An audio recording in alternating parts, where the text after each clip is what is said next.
We'll be starting soon, please.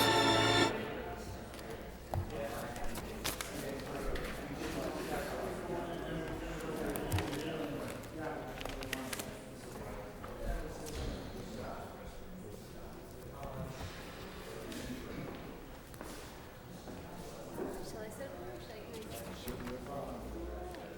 Wherever you want. You look pretty on TV. Oh, wow, yeah, sweet. Front and center. Can I have your attention, please?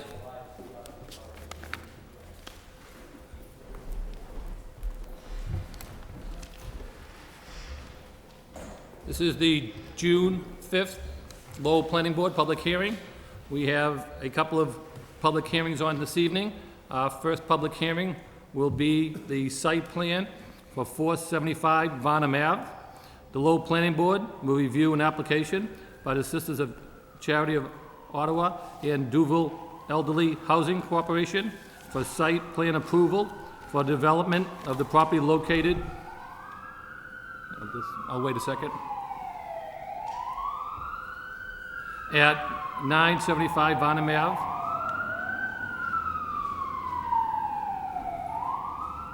The proposal includes the construction of 41 unit, 41 one-bedroom and 1 two-bedroom. So that's 42 units in total, 41 of them being a single-bedroom and 1 being a two-bedroom, affordable elderly housing project, as well as a 3-story building that will hold the community room, offices, lounge, laundry facility on a portion of the Duval Manor Senior Care Campus. The project will include 47 parking spaces on the,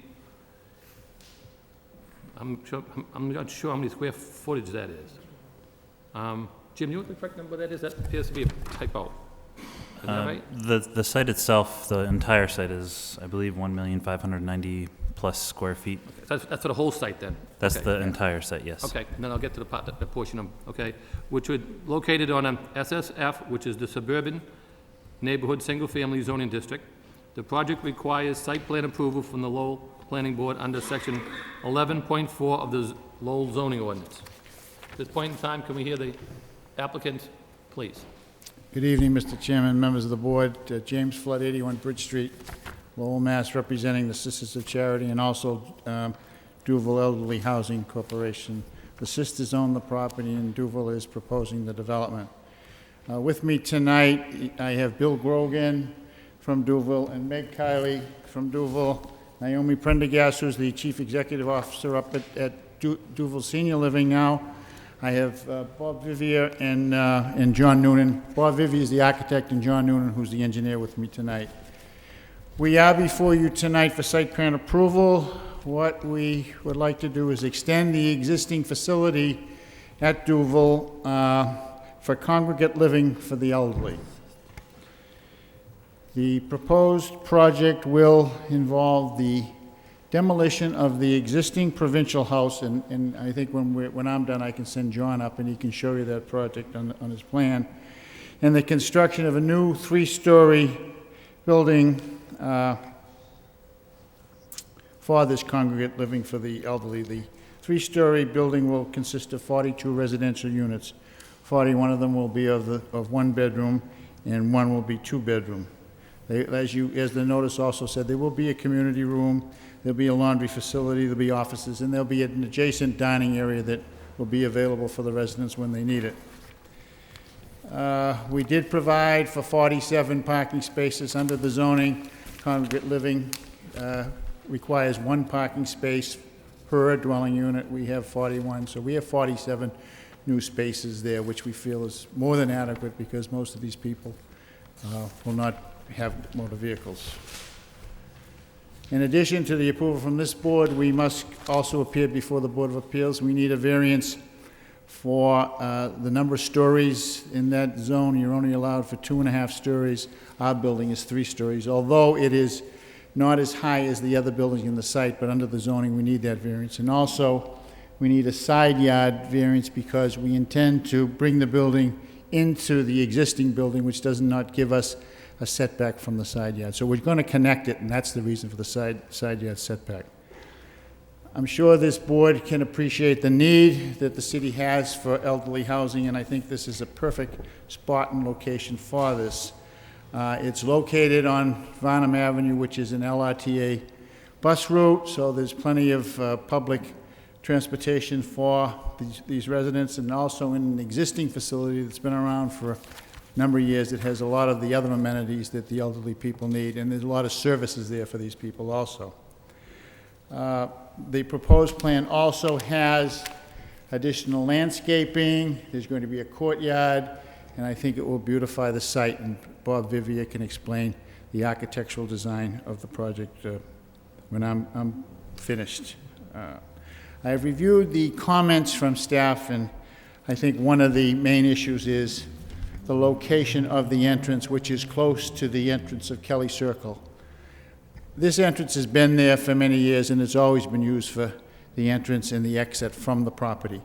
We want to maintain that existing entrance because it is an affordable project, but we are willing to make some changes and try to further identify the entrance. Meg Kiley has had discussions with Steve Curran of the engineering department, and one suggestion is to move the sign for Kelly Circle from where it's presently located to the other side, so people know where Kelly Circle is and not think it's Duval and go in the right driveway. In addition, I think, did you submit that drawing?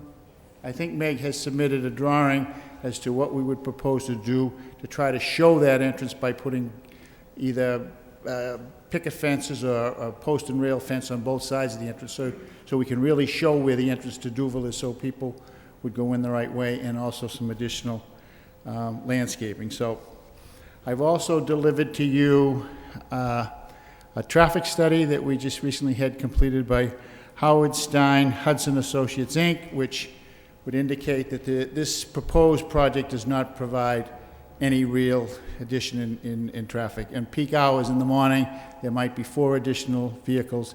Peak hours in the evening, 5. So I think it's all laid out in that traffic study that I submitted to you tonight.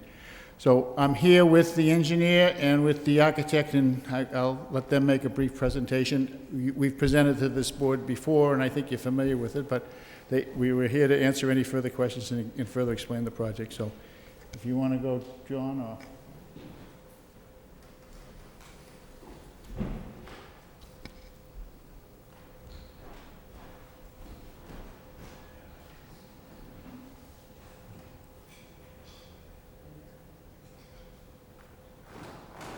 Good evening. John Noonan with Noonan McDowell. Mic on, John, yet? It should be. Can you Okay, hear me? thank you. The green light is on. What we're proposing to do is to remove the existing provincial house, which the nuns use right now. It's located along the easterly property line in this location. I've done a blown-up drawing for demolition purposes. So as you come in Duville Care, provincial house sits right in here and has a little L appendage to the rear of it. What we're proposing to do is remove the existing provincial house, the driveway entrances to the side. Also, it has a full basement right now, which has a garage into the rear. We'll be removing that as well. And building what will be now the assisted living towards the front portion of the lot, and the rear will just be loomed and seated.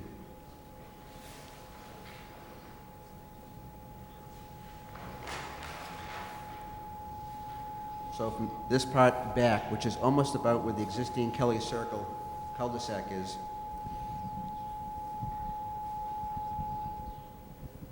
we'll be removing the provincial house, and the new structure will be placed in the front. There's an existing driveway that comes to the front with parking along here and one to the side. We'll be adding parking to the side of this and also parking to the front. Our entrance will be located in conjunction with the entrance which is now being constructed for the living complex, which is between the assisted and Duville Senior Care. The drainage facilities to the rear will not be altered. As a result of removing the rear area and looming and seating it, there'll be a net reduction in drainage to the rear portion. So it will be an improvement to what's happening to the rear. In the front, there'll be an increase in runoff, but that's going to be directed to the existing drainage system that is within our own campus. It was one that we constructed when we built Duville Senior Care. All the stormwater enters that and remains with it and then infiltrates down to the bottom. So we are proposing improvements to the existing street drainage system. Right now, it's a catch basin to catch basin system, and we're going to make it an offline system so that the catch basins go into a drain manhole individually and then get connected to the existing drainage facility that we have located in the front of the parcel. The aisle width will also be widened out, so it's 24 feet in the area of where the parking spaces are located, to make sure that there's plenty of room for vehicles to turn when they're getting in and out of the parking spaces. I think that's probably about it. Thank you.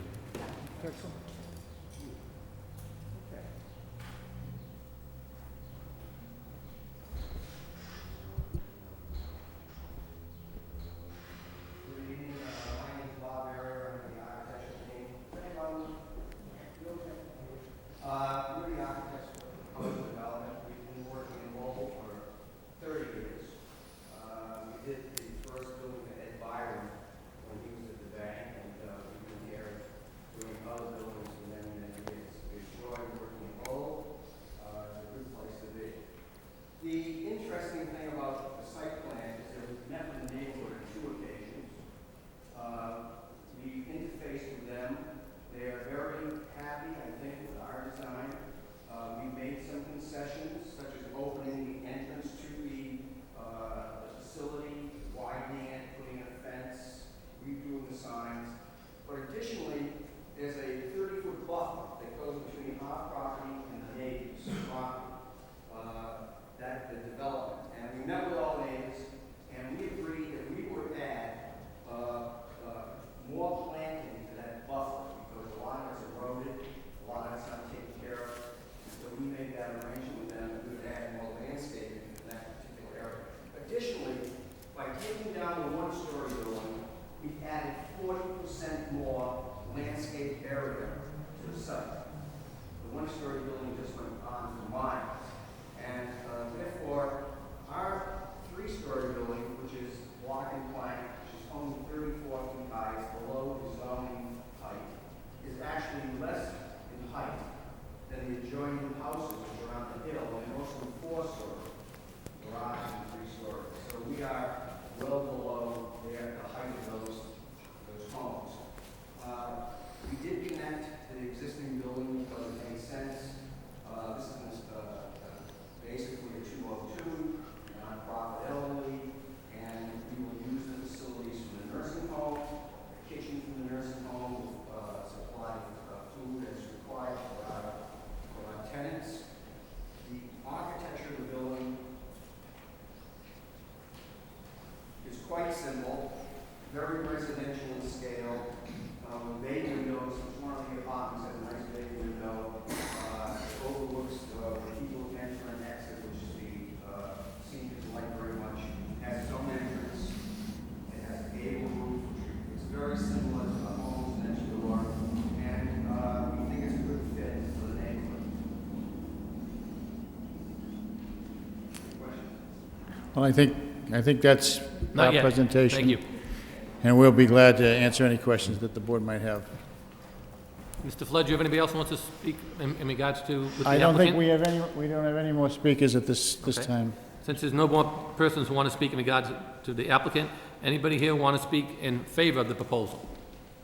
Anybody else? Anybody here wants to speak in favor? They do come forward and please give your name. Mr. Chairman, my name is Jerry Frechette. I live at 80 Dunbar Ave. I'm the chairman of the Pawtucket Citizens Council. And for the record, I'm also currently serving on the board of Breer Gardens, which is adjacent to this proposed development, and I'm also a member of the Duville Manors Men's Guild as well. One of the reasons I'm here to speak this evening is to really put on record what we find favorable about this development, and that is correct. They did come before the neighborhood group. We did a flyer dropping in the neighborhood, so we made sure that we were reaching out to the direct abutters They did attend the meeting, and for all of very much the reasons that were mentioned, the neighbors were in favor of the project, and the executive board of the neighborhood group. And first of all, first and foremost was the height of the building. That was a concern, and that remains a concern of the neighborhood. As you're very much aware of the fact, in the city's master plan, preserving neighborhood character is very important to the neighborhoods of Lowell. And this is clearly, as many of the nursing homes along that stretch are in the middle of a residential neighborhood. So the height of the building, although it exceeds the zoning limitation of the 2.5 stories, it does not exceed the height, and in scale to the homes on Kelly Circle and the existing nursing home, it appears to be appropriate, as well as the offset from the street. This is not something that is sitting right on the road. There is a considerable offset from Varnum Avenue, as well as the residents on Kelly Circle.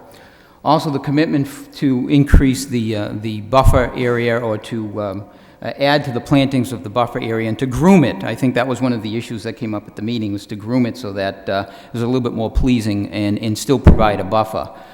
Also, something that the board felt very strongly about, because this has been an issue with other developments along Varnum Avenue, and we have several nursing homes, we have a major hospital. Although this is not a high-traffic generating project, clearly it's recognized that there is a non-residential street that directs traffic outside of the neighborhood, which is Old Ferry Road, takes it to a designed, controlled intersection, and disperses the traffic from there. And I understand Attorney Flood did mention the traffic study regarding peak hours. I don't think anybody expects, this is elderly housing. It's not a 9 to 5 working community, so I suspect whatever vehicular trips will come out of that will be dispersed during the course of the day. One issue that we did want to go on record, and we did supply a letter of support, but we did outline one of the concerns that was brought up at the meeting, and that was the proximity of the access road to Kelly Circle. And I do want to commend, I've had numerous discussions with Meg Kiley regarding trying to address that issue.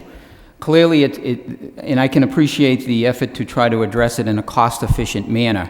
One of the concerns, and I admitted, the Duville has been very, very generous in allowing us to meet at their facility for the Pawtuckaville Master Plan, and Naomi serves on that committee as well and has been a very active member. But in the evening, I can tell you, I have done it myself. I've pulled into Kelly Circle by accident, and once I admitted that publicly, I can tell you I had a lot of people come forward and say they've done the same thing. What that basically requires either a 3-point turn to get back out onto Varnum Ave and do basically a U-E and get back down into the drive, or go on down to the cul-de-sac and turn around. The concern is the primary purpose of this housing is for elderly housing, and it's up to the wisdom of the board to decide whether or not it's being efficiently addressed in the proper way here this evening. The concern that we have is that perhaps without creating distance between the two drives, that is still going to be a potential conflict with the traffic that's traveling on Varnum Ave and potential residents pulling into that particular access road. Now, I did find out today that apparently internally that is a one-way street, and I know I pull out of there. I know if in fact the board does find in its wisdom that this is sufficient, my concern would be in defining that entrance is that are you also now blocking the ability for somebody to pull out of there and see? It's in a dangerous curve. It's right after the curve if you've driven in there and see that. We are definitely in support of the project. That's not the issue for all the reasons that I mentioned.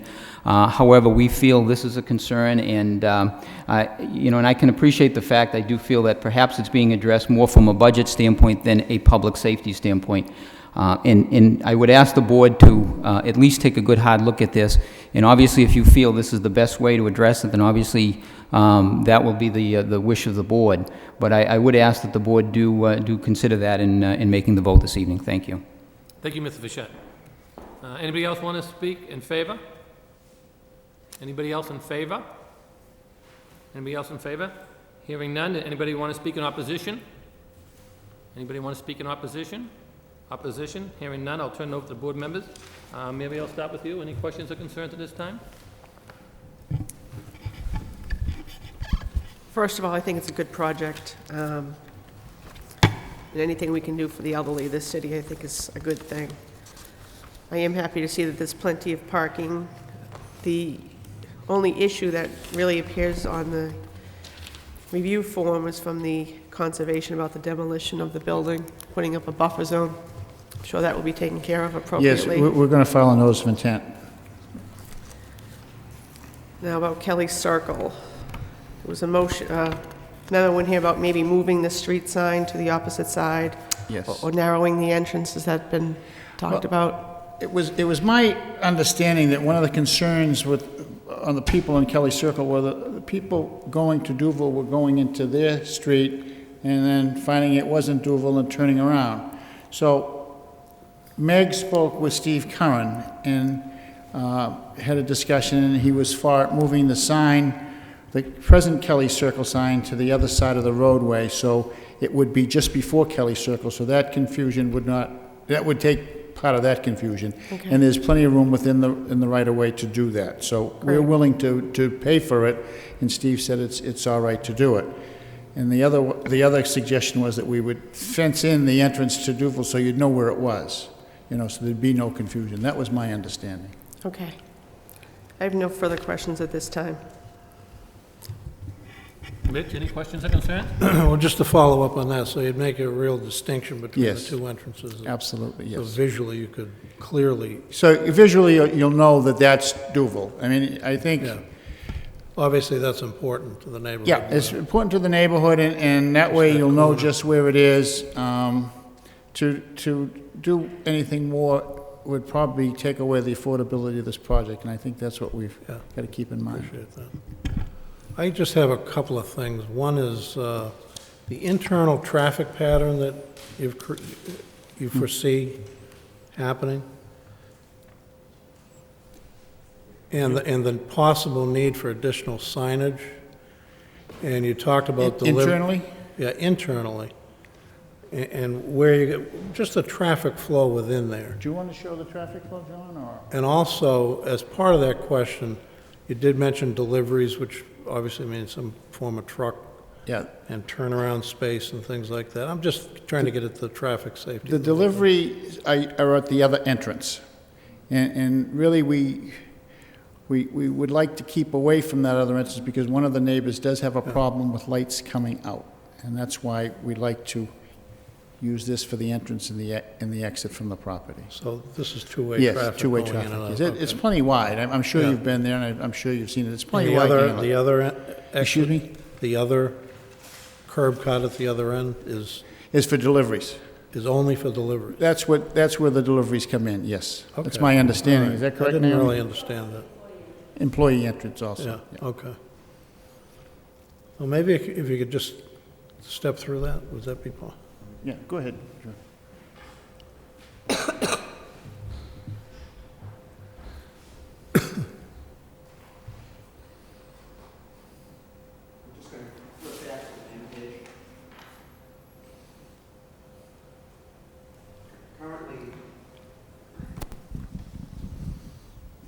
Pull out a marker too, make it a little easier to see this. The entrance to the east is right here. And it comes in, goes around, loops through, and then curls its way back out in this location where it connects to Varnum Ave. And there's also a front road that comes in and through. Now this internal road is all 20 feet wide all the way through. And wherever there is parking located on either side of it, it's 24 feet wide. So there's plenty of width for vehicles to make either a left or a right turn when they pull out of the parking spaces. So they're unobstructed. And there's sufficient width at either side and coming through where there is no parking for the vehicles to pass one another going by. So for circulation purposes, whether it's a one-way or two-way, There aren't any problems, and the turning radiuses are large enough that the vehicles can drive safely through the campus. What type of deliveries are you talking about in terms of truck size and? But they probably use an SU-30 vehicle, which is basically a 30-foot box truck, and it's delivering their produce, the foods, their linens, their everyday supplies that they need, both medical, to serve the facility. So they don't have the need for large tractor-trailer trucks unless they're actually doing a construction process. Yeah, okay, that's all I wanted to clear. All right, the only other comment I'd like to make is just for the record, there's no fire department approval in the packet that we have. I haven't seen it. Okay, just for the record. That's all I have, Mr. Chairman. Thank you, Rich. I just have, first of all, I want to start off by thanking both the applicant and the Neighborhood Association for getting together and meeting on 2 occasions. I think it makes it a lot easier for us sitting on this board to come up with decisions to make when the applicant and neighborhood have sat down and discussed the issues. And therefore, I want to thank both for meeting on at least 2 occasions as indicated to try to discuss the issues. I think it's a good project. I think we definitely need it here in the city of Lowell. I know the one issue was in regards to Kelly Circle. I understand the request maybe put the street sign on Kelly Circle on the other side of the street. One of the questions that came up would be, could this be one way going in the first entrance? Would that work? It won't work because, as I stated, there is another neighbor that would have a problem with that because of the lights coming out on the other side. Okay. Coming out for the second entrance, you mean? On the further entrance, yes. Okay. So I noticed about the 2 entrances. There are 2 there, And and some people can take it, but to make it one way, enforce everything could be a Because problem. I'm not sure, but I know when I've been up there, I went up there before when we had the preliminary plan, and I went up there again this past weekend. It seems that most, at least what I observed, most of the traffic does come in by the first entrance. Right. Would that be correct? I mean, from what I visualized while I was there, Most visitors do, Yeah. yes, but the employees and the deliveries are on the I other one. noticed that other one further down, which you go by the bend onto the right, I didn't see much traffic coming and going from there at all. Okay. Now, if you change that sign for Kelly Circle, did you say you do that or the city does that? We'll do that, we'll Okay. pay to do that. So all they do is take it up and put it on the other side? Yes. And then, you talked about putting some type of fencing in, at the beginning of the entrance to define a little bit more. What type of fencing do you have in mind? Well, I think you said stockade fence with it, or? No, I don't want a stockade fence because that'd block it. It would Right. either be a post and rail fence or Okay. picket fence, but we'll be glad to So work you, with. so you can see through it, but enough to just Yeah, delineate so what it is? I you'll get know you. where it is, and we'll be glad to work with staff Okay. to design that and any additional landscaping around it. So it'll make a separate entrance, so you'll be able to differentiate the area. So basically, what I'm getting at is, so you put that fence there, it's not gonna block any visibility because it's gonna be No, clear to see that's, through? that's why it would be a post And and it won't rail. have to go the length of the drive, we just have to go at the entranceway so people can notice it? You'll know just where it is, yeah. All right, those are the only questions I had in regards to that. Okay. And like I said, we'd work with staff to design that. Okay.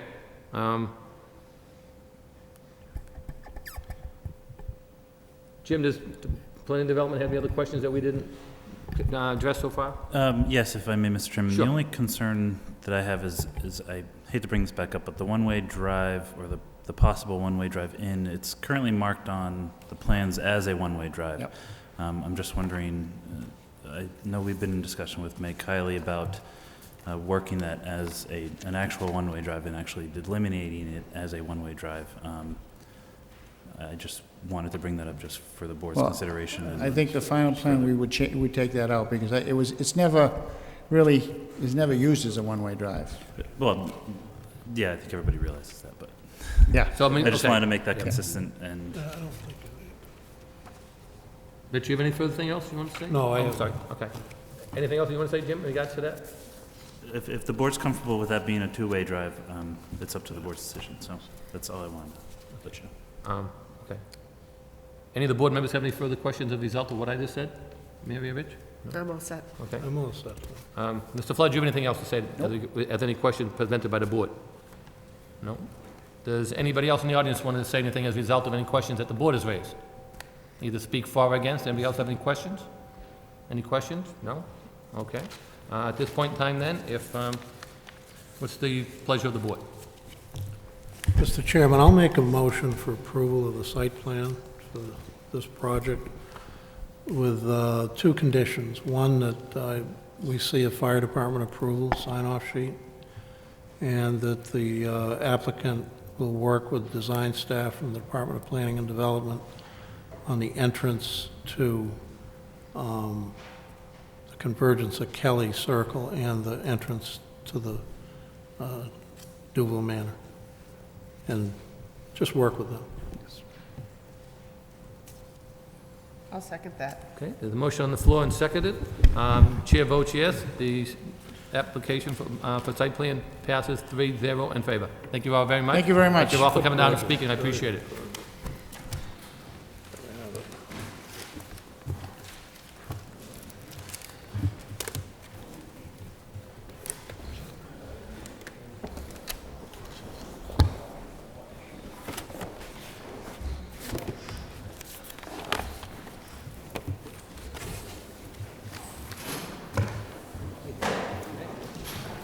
Hey, Joe? The next public hearing we have is a site plan for 378 Gorham Street.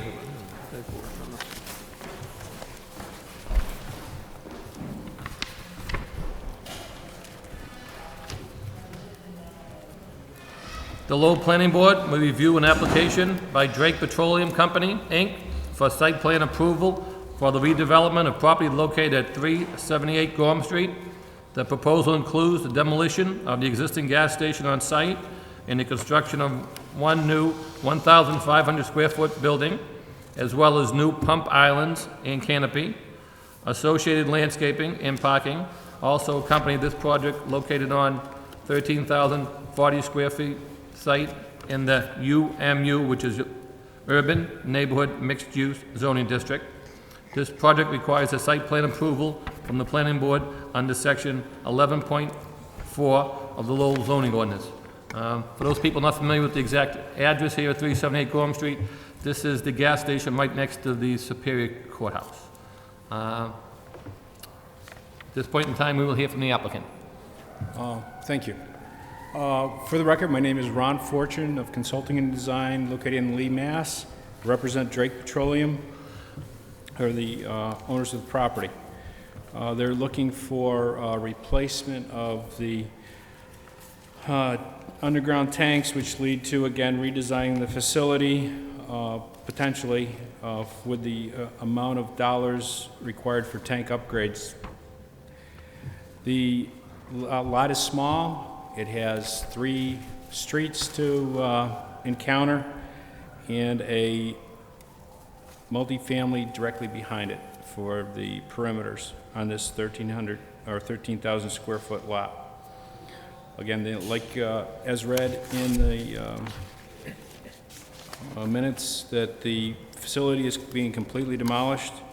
There's an 1,800 square foot 2-bay facility, which was more of a service, and basically a facility that is worn out.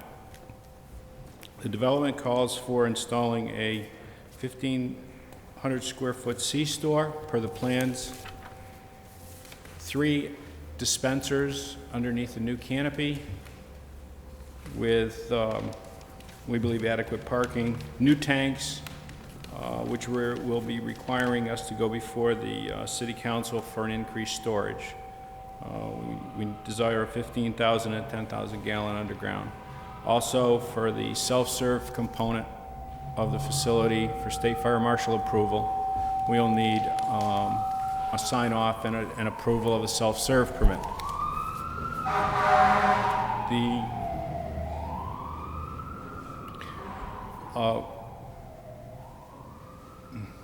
Again, this would be a typical C-store that, rather than a repair facility that is shown now.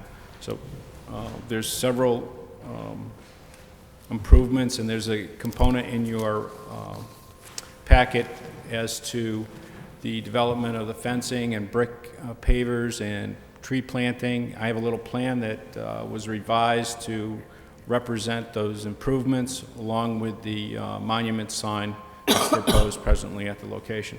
I'd be glad to present that to the board if they wish to see those. Sure, if you would, please. Thank you. Excuse me.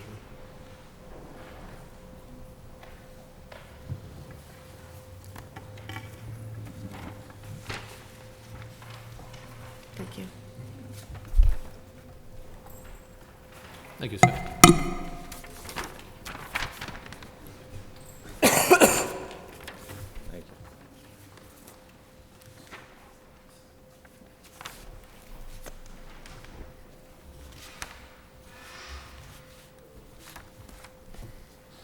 And this is a simplified plan, basically not showing much detail other than a gray background lines show the existing facility, and then where the dispensers and different components are of the existing facility. The new tanks are shown. You can see them in dotted line. The canopy is laid out in the front with 3 dispenser islands. The 1,500 square foot C-store. There's planting that was of small trees that were recommended by staff. There's 5 total. There's a stockade fence along the back side to mitigate light to the multi-dwelling to the rear with heavy-duty posting. There's 3-foot wrought iron fence that's proposed on the right-hand side with brick corners. There's showing of a sidewalk that transverses the front of the store, across the front of the dumpster area, and onto the other street, Elm Street. There's a wrought iron fence that curbs on the left-hand side over by the dumpster area, a brick posting, again, and then wrought iron fence. And then that area around the store, or on each side of the store and around the dumpster, will be with pavers with a type of vertical granite perimeter. And this, again, was all suggested by staff, and we have accommodated them. On the front portion of the property, there is this 3-foot high wrought iron fence, and again, the brick corner posts, which tie into the monument sign. It's just a small monument sign at the corner of the property, at the corner of Elm and Gorham Street, for our price sign and our logo. And then again, the canopy and the building. So basically cleans up a sore spot for the area in general. And a lot of it is driven by the need for the upgrade with the tanks environmentally. So Okay. Thank you, that's sir. pretty much. Does anybody else want to speak in favor of this proposal? Anybody else here in favor? Anybody in favor? Nobody else in favor? Does anybody here want to speak in opposition? Anybody in opposition? Opposition? Hearing none. This time we'll turn it over to board members. Mary, I'll start with you again. If you have any questions or concerns? The only, well, there is no fire department approval, and being a gas station, I'm concerned about that a little bit, making sure that the fire department can get in and out should there be an emergency at that corner. So if we can check on that. Can I comment? Sure. If you can, basically, I know what we do is the plans get submitted to the fire department. Yeah. And under our bylaws, they have to send them to us, and we have to act on within a certain period of time. If they don't get them back to us in a certain period of time, then we have to act. So basically, we can't take a motion in favor unless we have their report back to us. But what we can do is we can make a motion conditional that we get that report, a favorability in the future. So usually, if you present for the last project, I know you were, that was a question that one of the other board members mentioned, and it's usually not a fault of yours. Sometimes we just look at the correspondence back from those other departments, and then what we do is we put a call into them and get that back. If it's a further issue, then we can have you come back and address it. Or if you've had any communication with them directly, you could state that to us by way of any conversation you had with them. Yeah. Okay? Thank you. Most of the issues have been addressed. Most of the departments in the city have no questions. The water line, they do suggest coming off Auburn Street instead of Gorham. That's one. Basically, I think this is a pretty good project. Does clean up that neighborhood, and I think it'll open it up a little bit, make it neater for all the new development that's gone on in that neighborhood with the rehab of the courthouse and the building across the street. This time I have no questions. I just want to see the fire department approval before this is a go, though. I'm all set. Thank you, Mary. Rich? Yes, I have a few things. First of all, I think you've done a really nice job in laying this out in here to clean that area up. It just works very well. But I do have a few concerns, and one is snow storage in the winter. I don't really see maybe adequate space here, but it's hard to visualize that. Yeah. Ron, if you could address that for Mr. Lockhart, I'd appreciate it. Yep, in between the dumpster area and the building, there's a small space in there, and anything else that we could not get in that area would have to be trucked off, as we typically would do at any of these smaller facilities. Is that what you presently do now? I don't know I believe that the building is kind of midway to the site, and I believe that there is some room in the back. I'm not sure of the practice Okay. presently. All right, Yep. no problem. If you knew, thank you. All right. Okay. Go ahead, Rich. With a little convenience store here now, as opposed to just the gas station, you're going to have some walking traffic into that store from that neighborhood, which is immediately behind there. Can you just comment on the condition of the sidewalks there, and do you plan to improve any of that where your property line is? Just to facilitate people walking in and out of the store and down the sides of the street here. Yeah, I'm not certain of the extent of the condition of the sidewalk. I think maybe Jim could answer that better. But what happens is that with the alignment of the driveways, most of them, and that changing, we will have to do aprons, and I would say along Auburn Street, almost all of that would be rebuilt.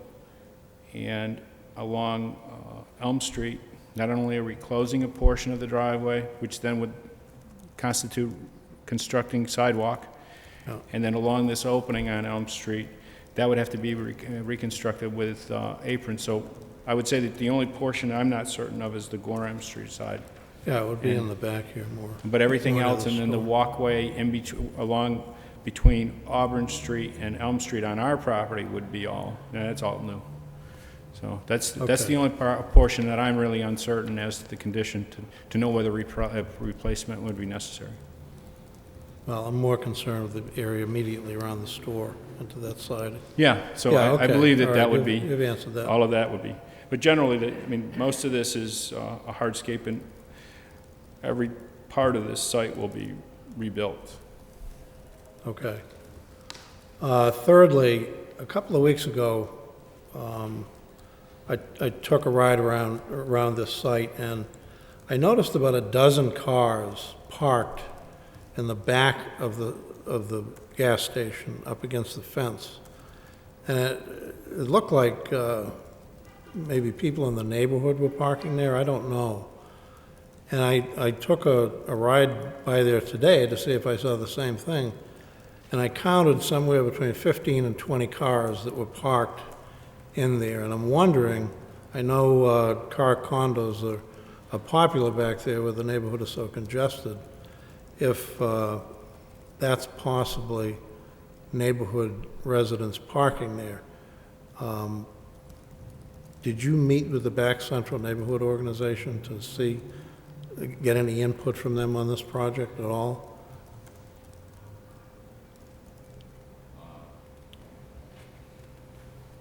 No, I did not. Okay. And as far as the cars are concerned, it's just, by their direction, they have no authorization from Drake Petroleum to be parking there.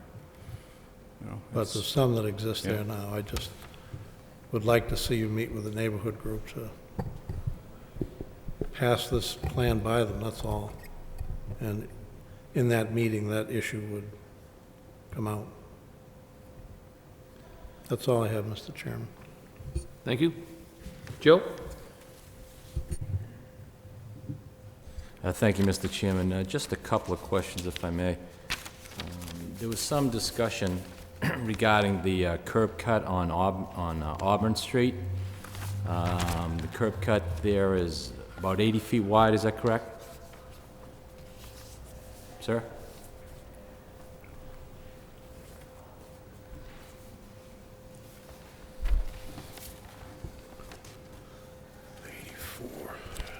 Yeah, it's 84 feet wide.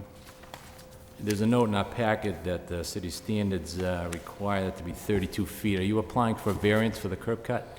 I have not gotten to the building official yet for referral, but that's my understanding that I would have to go for a variance on that, yes. Jim, do you have any comment on that? Yes, when we spoke with Mr. Fortune earlier, it wasn't under the understanding that that size of curb cut would either need some sort of altering or would require some sort of variance from the Zoning Board of Appeals. Just to also note, I'm not sure if the parking lot behind the existing building is part of the gas station or if it's being used as parking for the neighborhood as well. It might just be some cars that were parked there for the service station. I'm not sure if Ron can comment on that.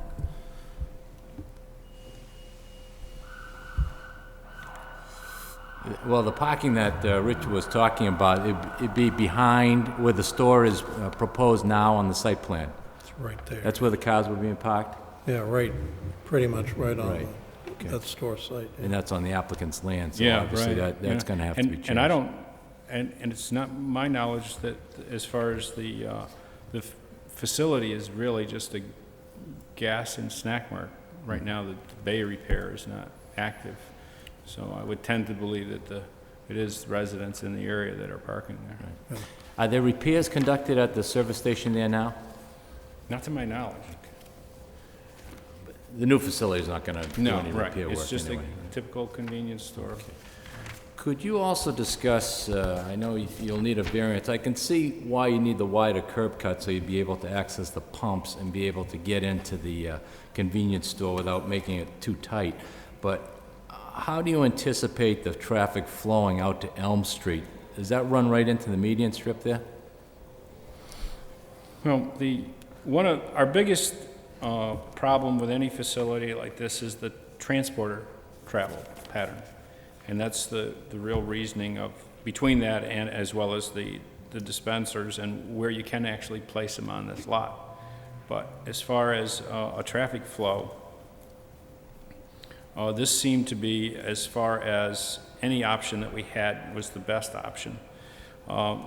You're getting a closing or I guess this is pretty much the same traffic pattern as what's existing out there presently, or as close as they can get to it other than the building position. But as far as Elm Street, I'm not certain that that's a painted or a raised berm, actually. Well, if I remember right, I think there's a bit of a median and a rumble strip behind it, so if I was coming out and I wanted to go left on Elm Street, you'd have to run a little rumble strip to take a left.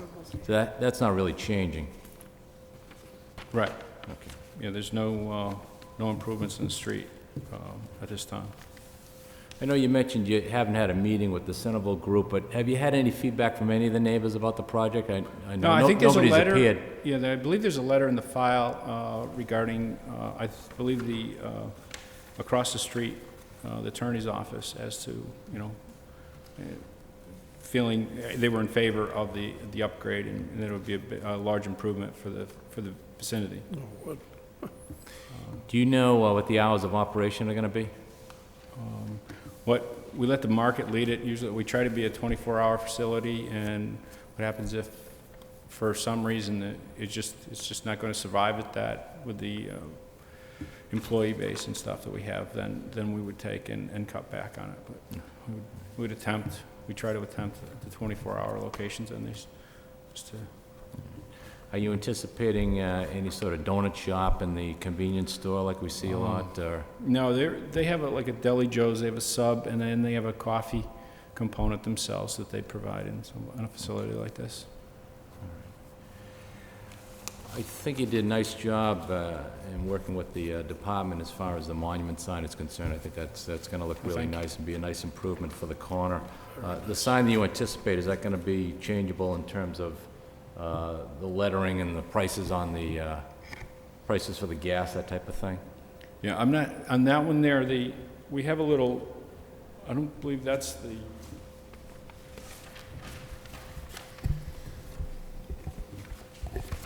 If I can make just a quick note about the signage on what you're viewing, those are just some suggestions from the department regarding what we might like to see at the corner.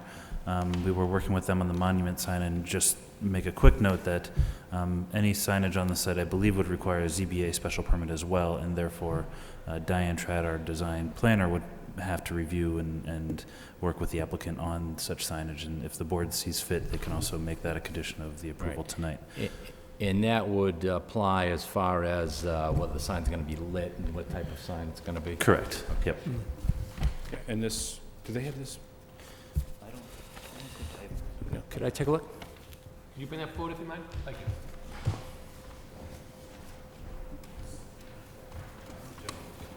Right. I think we had one similar in the package. I don't know whether that's part of your packet, but that was what was Yeah, we had that. discussed at. All right, thank you. I have no other questions. Okay, the only question I have, I think, while we're talking about the monument sign, that's gonna be to the front corner, I believe, of Gorham and Elm, correct? Yes, that's correct. Is that the one that says that, 2 by 8 feet? Right, yes. Okay. Brick monument, freestanding sign with indirect lighting, Okay, yeah, I got you. 42 Okay. square feet, yes. All right.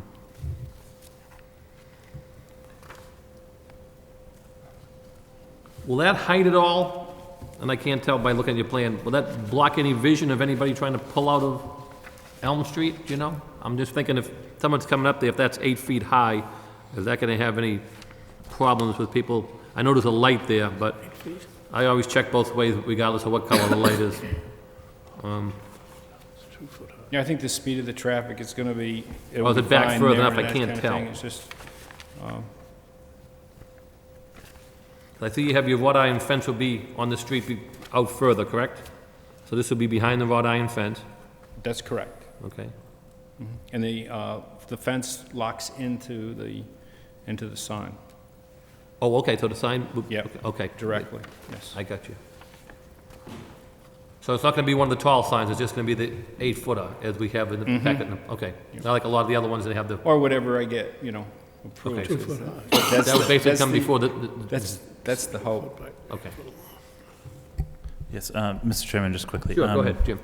I am hoping, as part of the signage approval process from the ZBA, they would take into consideration some of these concerns as well. Okay.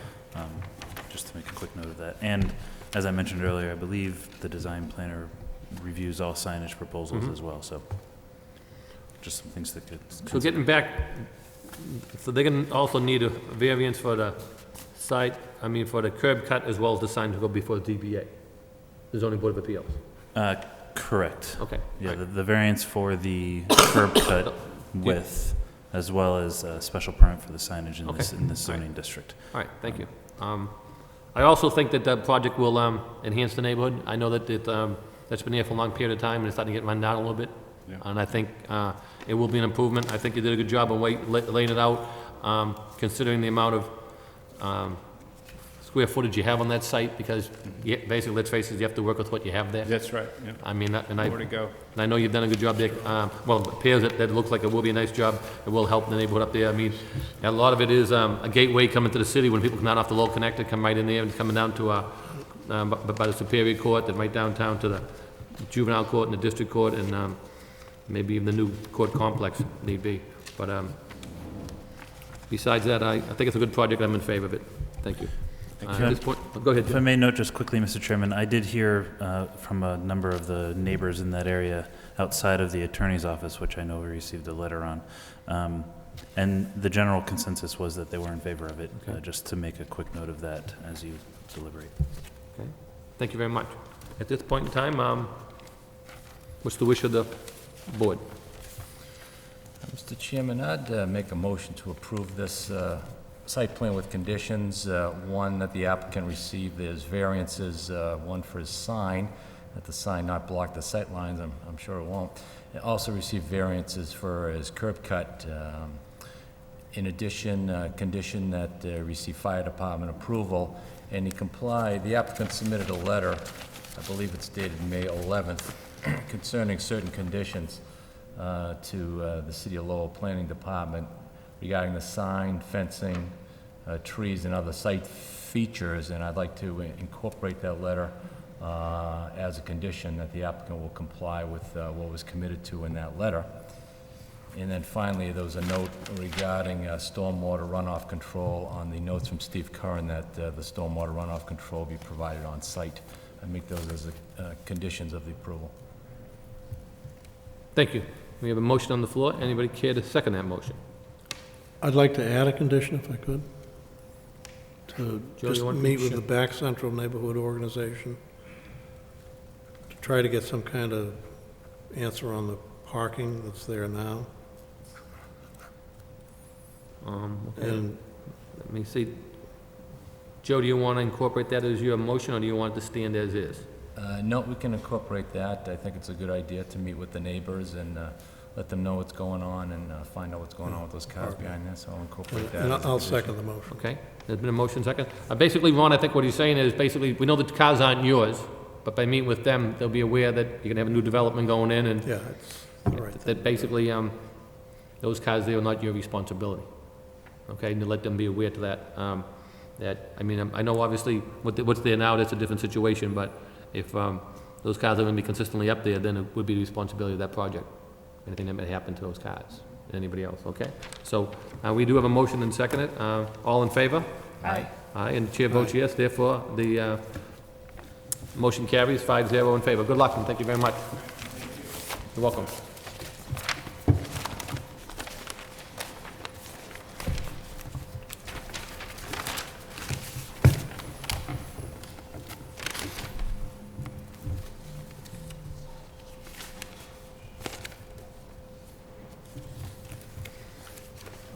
Moving along, the next matter we have on the new business, we have a pre-application session. On the pre-application, this is the following individuals requested the planning board to provide a preliminary review of their proposed project at the address listed below. This is, the project address is 21-39 and 40 Perkins Street. Applicant is Pilot Perkins LLC, project multifamily, 193 units. The zoning is institutional mixed zone. Required review will be a site plan and a special permit. So this is coming in for the pre-application stage. The applicant present? I think he said you pushed a button up, the green light goes on, Mr. Flood? That's what... He said there should be a green light when it's... Excuse me.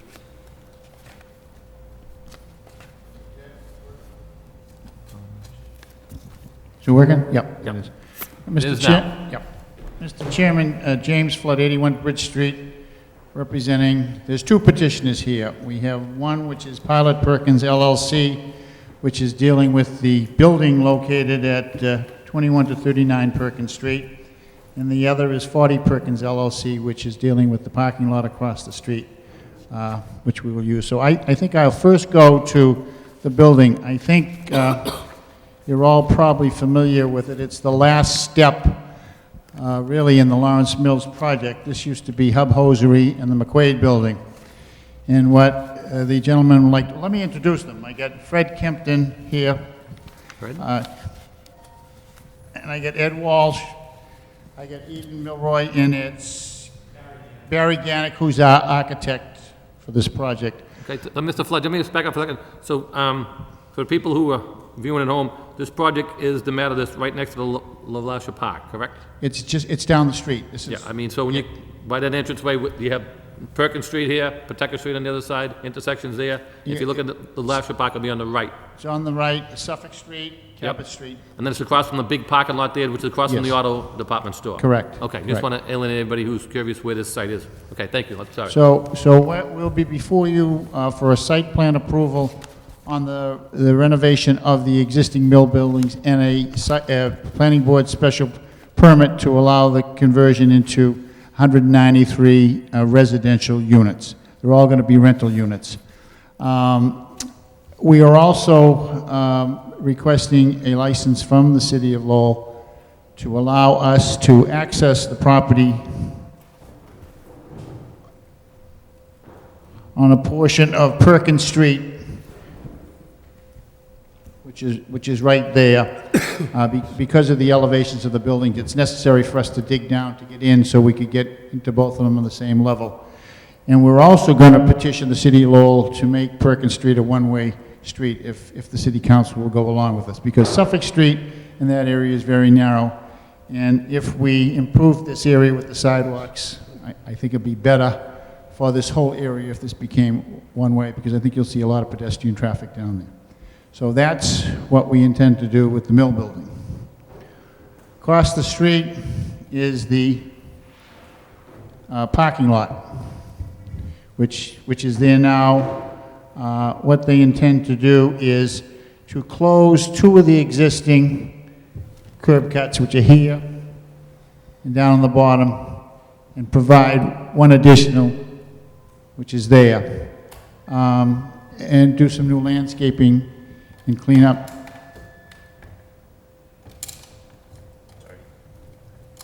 Clean up the whole parking lot. We will be appearing before the Board of Appeals. We need a variance because we have 193 units and we only have 226 parking spaces. When they acquired the property, the zoning was 0.75 per bedroom, and now that's changed for 2 units per dwelling unit. So we don't have it.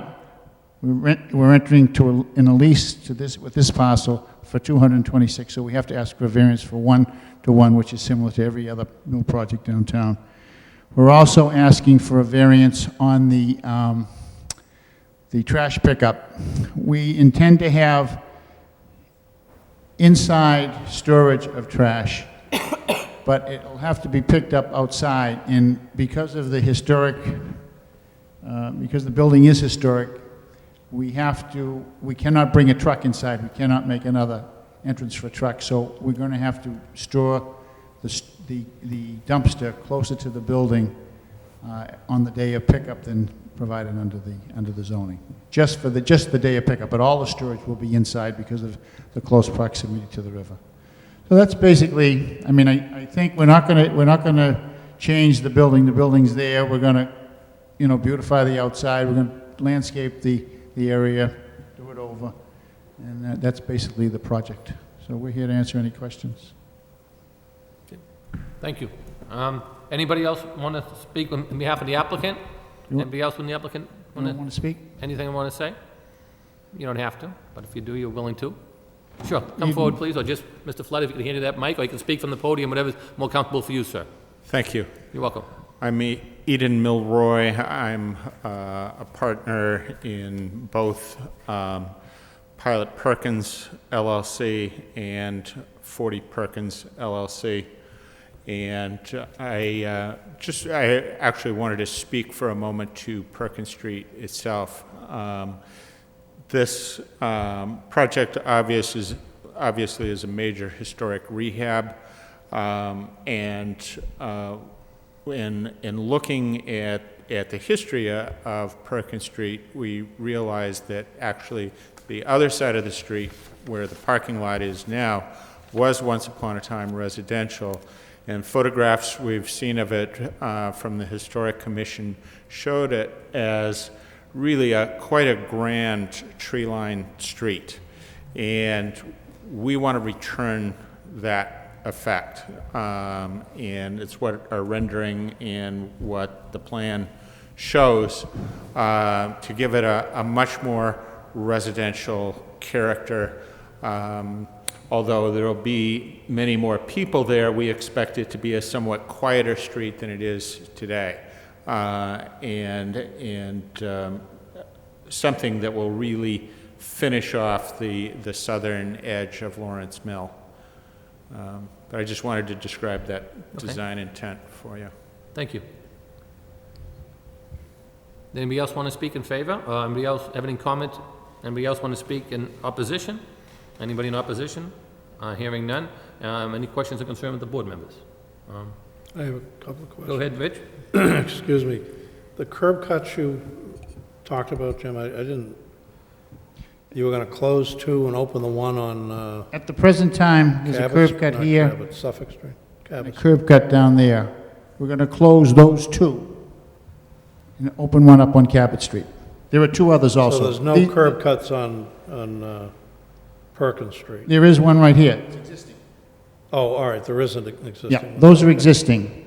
So, but there are two existing on each side, so we're going to close one here, one there, and open one on Cabot Street. Okay, all right, I didn't understand that. That's where the parking lot is, right? Parking lot, Okay, correct. right. Yeah. I know parking over there is a real issue. And there's a lot of street parking, and that's going to displace some of that street parking. Although, you know, I'd rather see it displaced and create a nice roadway the way you've designed it. It's very nice. There's a new parking garage going up next to the ballpark. Correct. Is that a possibility that you could buy into that somehow? No, I think that's all state. university, That's right? all university, correct. Yeah. Yep. Yep. So where else might you look? I mean, you know, you gotta, Well, I think all of the projects that have been approved in the mills in the city were one-for-one. We're in excess of one-for-one. I mean, if we had to get more, I suppose you could go to the garage near the arena, but I think all of the other mill projects are one-to-one in the city, and we're in excess yeah, of that. okay, all right. That's all I have. Joe, any questions? Just a couple. What do you anticipate the size of the units to be in terms of number of bedrooms? The mix is 60% one-bedroom units, 40% two-bedroom units. Overall average unit size is about 940 square feet. I'm sorry, what size? I said the... 940? Yes, 940 square feet. Maybe you can do the quick math for me. How many bedrooms altogether in the entire complex? There... Put them on the spot. Okay. You want to calculate? All right. 115 one-bedroom units, 78 two-bedroom units. Okay. I believe that adds up to 193. 78 is 156. 281. Yeah, I agree. Rich, you know, for that number of units, parking's gonna be the issue. You got a lot of bedrooms in there to try and get by with just 226 parking spaces, so that would be my concern. I would certainly urge you to, if you haven't done so already, to try and do what you can to maximize the parking. I'm not sure if you're married to the number of rental units, if that's a requirement, or based upon the configuration of the building. It's sort of it is an economic necessity. We started off with a somewhat smaller number of units, and we had a pretty extensive market study done on the project, and it was very clear that the numbers weren't going to work unless we had more. The project, quite frankly, was planned around the 0.75 units per bedroom. That actually works out to about 198 parking spaces. We have 223. We could get a few more on that parking lot, but we wanted to try to bring the parking lot up into compliance with zoning for landscaping the parking lot, which we have accomplished. But even, I mean, the landscaping that I'm seeing there, even if you eliminated that, that's not gonna pick up a tremendous amount of spaces for you. Not a huge amount, no. Yeah. Not enough. What's the use of the parking lot now? Is that rented out? Is that, No, the parking lot, we purchased the property in June of last year, and part of the purchase agreement allowed UMass to use that parking lot up until February of 2007, when their new parking garage will be complete. So that is all UMass parking right now. And there, I think, what was their parking garage, 600 cars? They're going to take that load off of the neighborhood. yeah. Well, again, that's, I think, the primary concern when you have the ballpark and you have the arena and you have, you know, the neighborhood and everything that's going on down there. There's a lot of renovations going on down there, so that would be my primary concern. But certainly, it looks like it's going to dress it up in a nice way. But that's all I have, Mr. Chairman. Thank you. Mary, you have any questions or concerns? My only concern would be the parking, and I'm sure that will be addressed by the time the actual application gets to us. So I'll wait and see. It's to you already. I just have a couple of questions, if I may. So the building will be facing the parking lot? Yes. Okay. I know if you look at that building now, a lot of people have a tendency to park on that side street when there's games at Lasher Park. There's like railroad tracks there now in front of the building. Correct. Obviously, those, will they stay or go? I just know some because people actually park on those tracks when they go to the ballpark. They're going to come out. Okay. I think the city owns that. I think Oh, we the city determined owns that. that? I think we determined that. the Yeah, city 'cause I owns just it. noticed those tracks are there. People have a tendency to park on those tracks when you Yeah. go down there. You did say that you need, I didn't understand it fully, a license from the city of Lowell to, could you run it by me again? I didn't catch all of that. Well, what we want to do is, in this area, Right in front of the building? Yeah. Yep. that brown area is, a portion of that is within the public way, and that's part of our entrance to the building. Okay. So we wanted to obtain a license to use that portion of Perkins Street for an entrance to our building. So that's going to be your entranceway into the building? Right. Okay. So you're going to have nothing in the back of the building? You have no property in the back there for no parking or anything else? I know there's development going on back there, but that's not your project site? There's, You have no room in the back of the building there at all? no, it's none, it's not theirs, it's very narrow in the back. I know there's construction going on back there now with the development stuff, but none of that is your land? No, one of the difficulties of planning this project is that when the state sold us the building, they sold us almost no land around the building. Does it slope back in the back a little bit? It does slope back. Yeah. Where at the front of the building, the first floor is about 4 feet below grade. In the Okay. back, it's about 4 feet above grade. Okay. But I noticed that development there seems to be down lower than the beginning of your project. that's right. But we just have no land to work with around the building. So if I understand you correctly, you're going to have, to get approval on this, you're going to look at the City of Lowell for the one-way street, the Historic Board, the Zoning Board of Appeals, and the Planning Board. Right, we have to go to Okay. historic also, yeah. So you'll have a lot of city input. Yep. Okay. I know that building hasn't been used in a period of time, at least not that I can recall. I know since I've been going up to the ballpark down there, people haven't been there. Is the building in good shape as it is now, or basically? I mean, are you going to keep the whole structure on the exterior the same? I mean, the whole exterior of the building going to stay the same? Yes, the only change, other than complete historic rehabilitation, is the new entrance that Jim has referred to there. But we are restoring that building. So structural-wise, the building's in good shape? Parts of it are. Okay.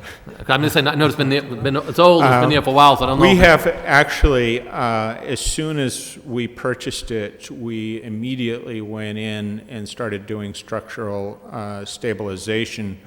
McQuaid, in particular, is in very bad shape structurally. We went in, we've actually replaced 25% of the roof deck and re-roofed McQuaid already, just because we were going to lose the building if we didn't do something.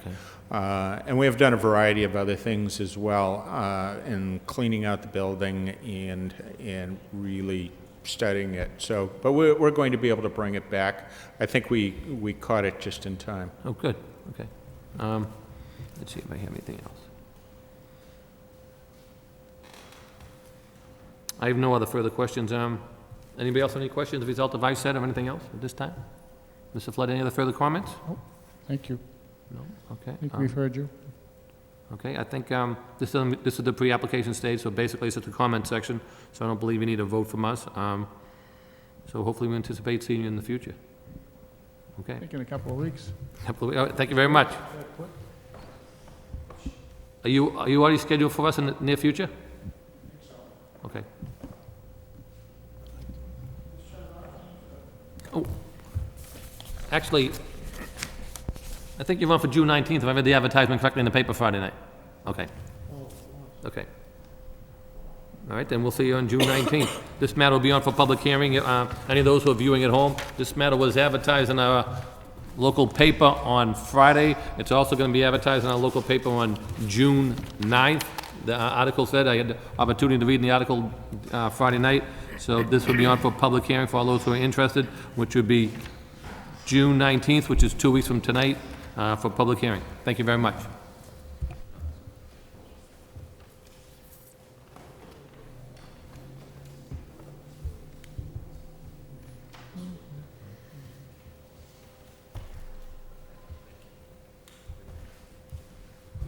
Moving along, any old business? Do we have any old business? Jim, does planning and development have any old business that needs to be addressed this evening?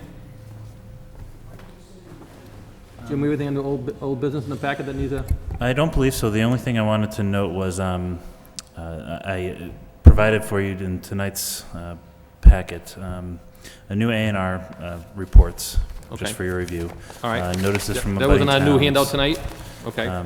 And the form regarding the extension of a Okay. public hearing that I wanted for your review that was in front of the board before, but I just Okay. wanted to bring that back up as per our last meeting's discussion. Okay.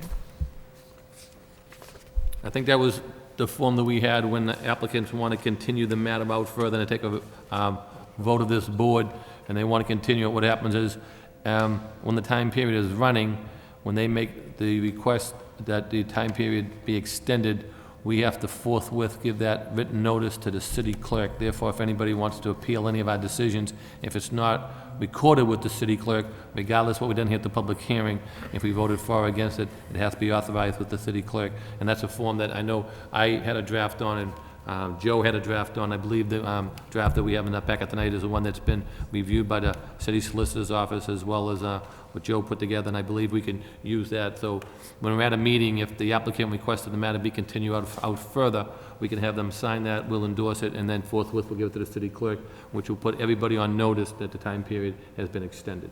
Correct. Anybody have any questions on that form at this time? So, I just have a comment maybe Sure. On the form that we have in front of us. The public hearing will be continued to, and there's a space to fill in the date of the new public hearing, which is good. And the time for issuing a decision to, there's another space for a date. I would probably eliminate that second portion, because the time frame for issuing the decision is based upon the public hearing. And instead of, if we don't have a calendar there and calculating what the time frame may be, I think if we just notify them when the public hearing is continued, everything else is set by statute anyway, so I So don't think we go by have to that worry date. about two Okay. dates. We just stick in the one date as to when the public hearing is going to be continued.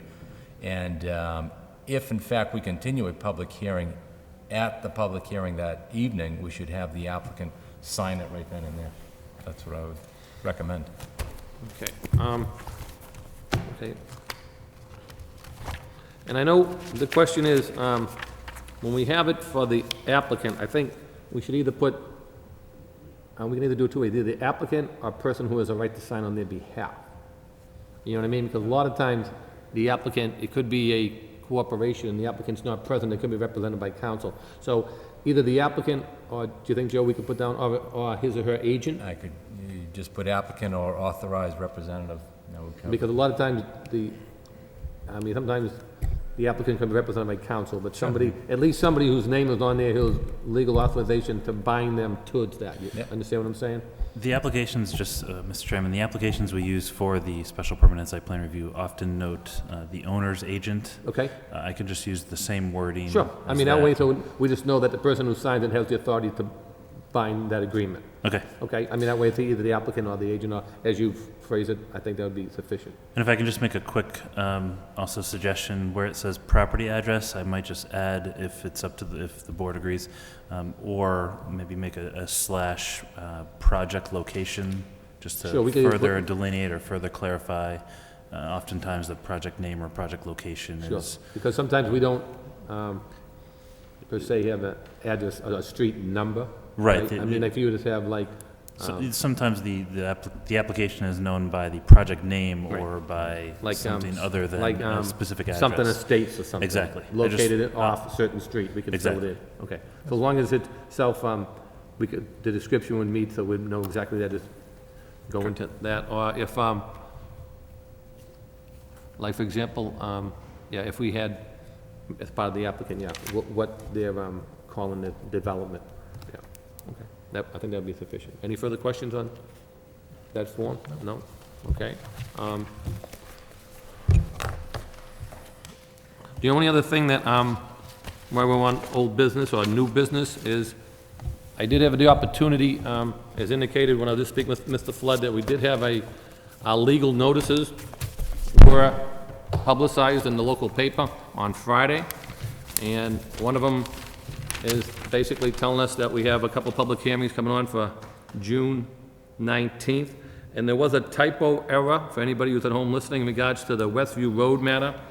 The typo was down the bottom, about half of the way down, maybe more. It says that the project will be heard pursuant to the zoning in effect at the time of the original filing of the preliminary plan on October 6, 2006.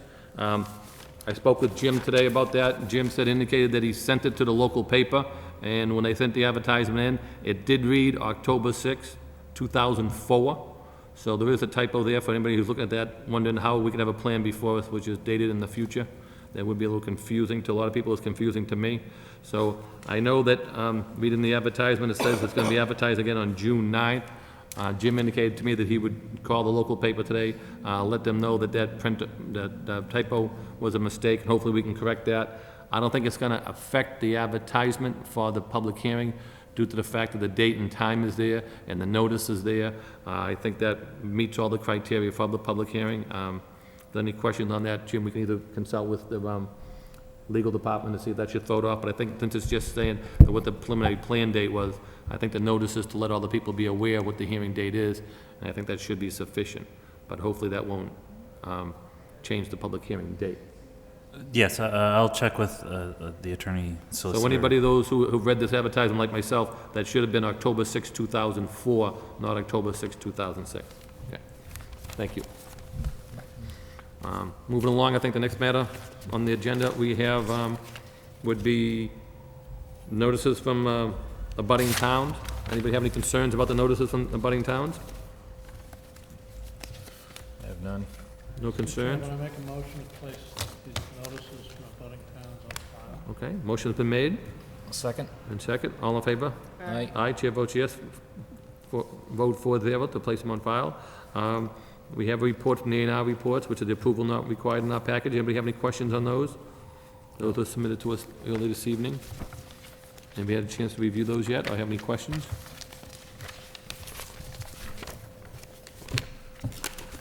Seem to be a lot of them. Are we getting a lot more lately? There was, it's a couple reasons why we have a lot of them. A couple of them, we have been getting some influx of recent ones. Part of another reason is that we've been busy in our office, and I just haven't been able to produce the A&R reports as frequently as I would like. It's a compilation of It's a many compilation things. of Okay, all a right. couple months I worth. thought I there was a lot on apologize. A&Rs. No. Okay, let's see.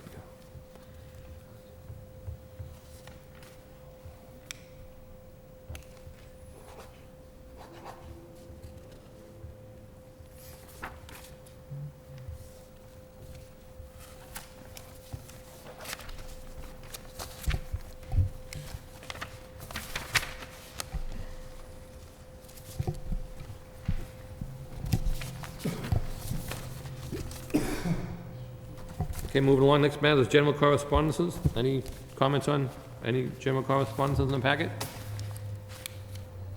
Okay, hearing none. We'll move on. The next matter is the zoning board of appeals legal notices. These will be the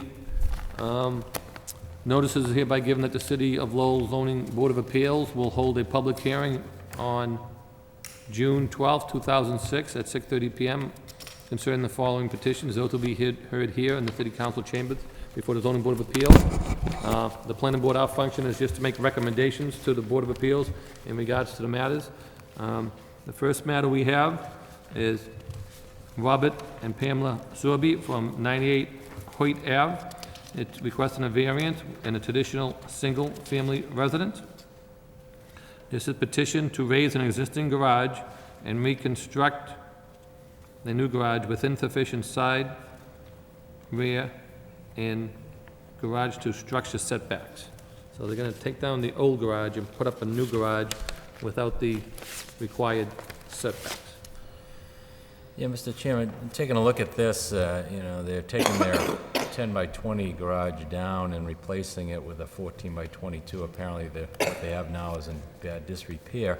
They're not going to be further encroaching on any of the setbacks, so it won't be any more non-conforming than it is, even though this is a small lot. If you look at all the lots in the area, they all seem to be consistent with the same size and about the same size dwellings and outbuildings. So I'd make a motion that we recommend approval of this matter. I'll second the motion. Motion has been made and seconded. All in favor? Aye. Aye. Aye, chair votes yes. We recommend for approval. The vote is 4-0 in approval. The next matter will be James and Catherine Fleming.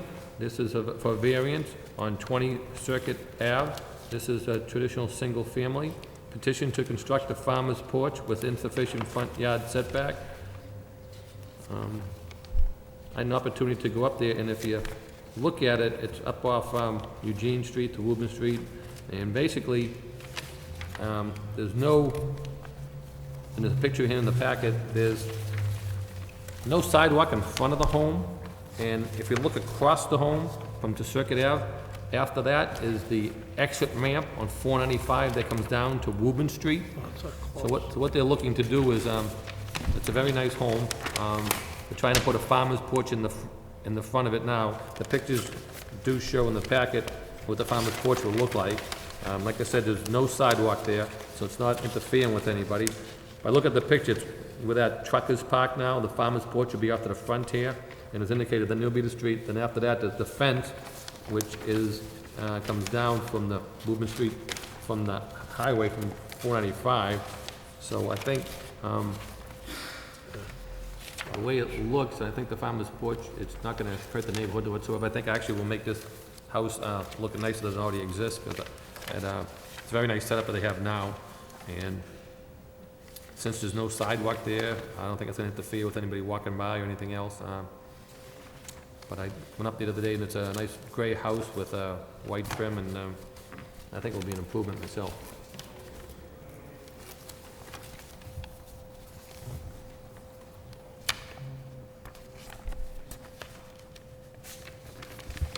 Mr. Chairman, I was up there today myself, and I did look at it, and I think this would be an improvement on the house, and it is a nice neighborhood. I have no problem with it. Okay, you wanna make a motion to that effect? Make a motion that we recommend approval. Okay, motion been made. I'll Approval. second the motion. Motion is second. All in favor, say aye. Aye. Aye. Chair votes yes. We recommend approval for 20 Circuit Avenue. Vote carries 4-0. The next matter will be Justin Thibodeau. This is at 46 Hayes Ave. This is for variance for traditional single-family. Petition to subdivide lot and construct single-family which exceeds the maximum allowed front yard setback and with insufficient side yard setback. If I may, Mr. Chairman, before deliberating on this project, I met with the applicant today. We were working with him on this project from the approval not required perspective, the subdivision perspective in our department. It has come to the attention of the applicant that there may be some faulty survey work on the project that you see there, and even the sign that we signed from a department standpoint.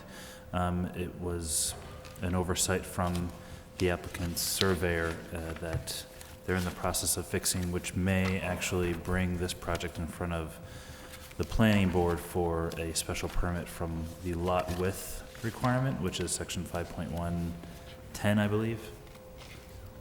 Similar to the I believe it was the Keno Road project that the board approved a number of months ago. So I just wanted you to take that into consideration prior to you deliberating on this site, that it may be in front of the board for a special permit. But we're still looking into it. But you think this plan is going to be corrected before it goes before the... if it Correct. does have- They have corrected plans. I just wanted you to be aware that this project will likely be in front of the planning board for the special permit of the lot width requirement, because there's a requirement in the zoning that stipulates that you can't have a lot that between the front lot line and the building front, any portion of that portion of the lot cannot be below 80% of the required frontage. Right. I know it's a different shaped lot, 'cause I was up there on a Saturday morning. We have two, actually, plans in our packet, correct? Correct. One's an A&R that was signed off on, Correct. on April of '06, correct? Yes. Okay. So is it correct that in the advertisement now that they're requesting to subdivide the lot then? Would that be the correct terminology that they're requesting then? If it's already been an A&R? No, actually, the... Because see where it these- says to subdivide.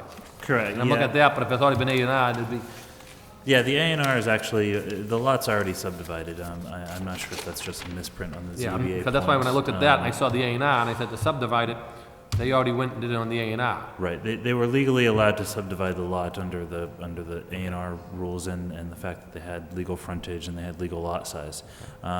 They also do have a right to build very oddly shaped house on the lot by right. However, the applicant wanted to have a house that was more consistent with the neighborhood, and therefore he picked a house that was a little bit less rectangular and more square that fit on the site. And those are the main reasons, I believe, for him going forward with the variance from the side yard setback and the front yard maximum setback requirement. And also, I know when you try to look at the site, which I was up the other day, is you have this O'Connell Ave, which is, you're not gonna find it, I'll tell you that, because I look Correct. for it, to Paper Street. There I are- mean, whether you come in Topman Ave, and you can drive around there all you want, or go back out to Mammoth and come in 7th, you can't come down 7th Street and take a right and go onto O'Connell to come into Hay Street. Correct, there are two The paper only way I could do it streets is if there. I cut through someone's yard, and I wasn't about to do that. Right, there are two paper streets there, one being O'Connell, one being Summers Street. And we spoke with the applicant about the possibility of building those out to a certain extent, similar to the Canoyle Street site that was recently. However, that just didn't seem economically feasible, especially when he could get some sort of frontage on Hayes Avenue, which is an existing street. And that's more of the neighborhood that he wishes to be part of anyway, and it made more sense for the site itself when Okay. discussing. So I with know when him. you look at the locus on the map, if you try to come in that way, it doesn't work. Correct, yep. Because that's why I came in down Topman, came over, went out around Hayes, then back out, and then I came back down 7th to try to come in that way. If not, you come down 7th, you end up going onto Hadley Road, then you come down Hadley, you take a right in that development in there, which is a dead-end street, which is Nightingale Terrace, yeah. Sorry. Sorry, sorry, go ahead. Sorry. I was just going to say, the applicant is seeking a setback variance and side yard variance, primarily, I guess, because of the odd shape of the lot. He does have the required square footage and meets most of the setback requirements. He's missing the side yard, it looks like, by about 2 feet or so. And I'll give this to the applicant. He certainly did his homework. If you look at the petition, I think he had every neighbor sign his petition as approving his request, so I wouldn't have any problem with that. I'd recommend approval. Okay, is a motion to recommend approval? Anybody want to second that motion? I'll second that. Motion's been made and second. All in favor, say aye. Aye. Aye, chair votes yes. Recommend approval. Vote carries 4-0. The remaining matter on the legal notices is the Duval Elderly Housing Corporation, 1039 Varnum Ave, also known as 975. This is a special permit and variance. This is for the suburban, single-family. This is the matter that was before us at the beginning of tonight's meeting, which was the public hearing. We approved the site plan, but at this point in time, as indicated by Attorney Flood early in the evening during his presentation, that they do need a variance. So this is a petition to raise the existing structure and construct a new 3-story building which will expand the prior non-conforming use and exceed the maximum number of stories within sufficient side yard setback. I think Mr. Flood indicated the side yard setback because they were adding on to the existing building. And I also think when he talked about the height, he said that they were gonna do 3 stories, but those 3 stories were less than by feet-wise, was less than the feet required by the 2.5, which required in that area. So, so this is, we have to recommend whether we agree whether these variants should be approved. What we voted on earlier was just the site plan. Anybody have any questions in regards to this matter? I have no questions, Mr. Chairman. I'm going to recuse myself from the vote on this matter relating to Duville. Okay. I make a motion that we recommend approval. Okay, motion make approval. I'll second the motion. Matter been made in second. Chair votes yes. So the vote carries 3-0 in favor and 1 abstention by Mr. Claremont. That concludes the matters for the Lowell Zoning Board of Appeals matters. At this point in time, does any of the board member have any further comments? I know we have a lot of stuff on for our next meeting, so that'll be on for June 19th. Are all board members going to be present on the 19th? I know we have a bunch of special permit meetings, and the fact that we only have 4 board members, we do need 4 votes, so therefore any special permits that come before us in the near future will need all 4 votes until we get another member. At this point in time, I entertain a motion to adjourn. So moved. Second. Second, all in favor? Aye. We hereby adjourn. Thank you all very much. Thank you.